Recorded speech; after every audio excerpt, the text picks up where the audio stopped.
আমরা দুর্নীতিমুক্ত বাংলাদেশ গড়ব, এই অঙ্গীকার আমাদের মাঝে আমরা করেছি। 2 নম্বর হলো আমরা আমাদের এই ভূখণ্ডে ন্যায় এবং ইনসাফপূর্ণ একটা সমাজ ব্যবস্থা প্রতিষ্ঠা করতে চাই। 3 নম্বর হলো আধিপত্যবাদ এবং ভারতীয় আগ্রাসন বিরোধী একটি জনপদ আমরা জাতিকে উপহার দিতে চাই।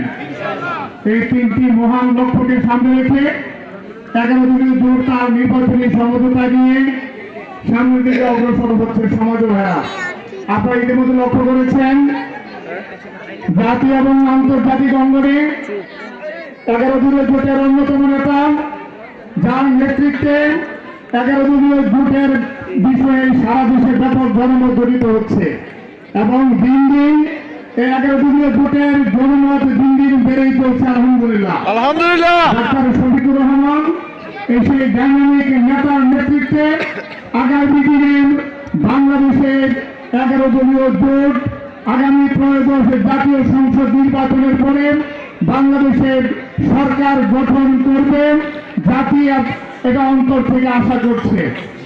সমাজবাদ, আপনারা কি চান 11 দলীয় জোট আগামী নতুন বাংলাদেশের এই সুন্দর দুর্নীতিমুক্ত ন্যায় ভিত্তিক একটি সমাজ প্রতিষ্ঠা করবে? দেখে আপনারা চান 1991 সালে আপনারা যেভাবে জামাত প্রার্থীকে এই কেন্দ্রে সর্বোচ্চ ভোটের ব্যবধানে বিজয়ী করেছিলেন, আজকের এই দিনে আমরা এই কথাটুকু বলতে চাই, Hasnat Abdullah not only Debidwar but also বাংলাদেশের একজন ডাইনামিক লিডার। আমাদের সমাজ ভাইরা,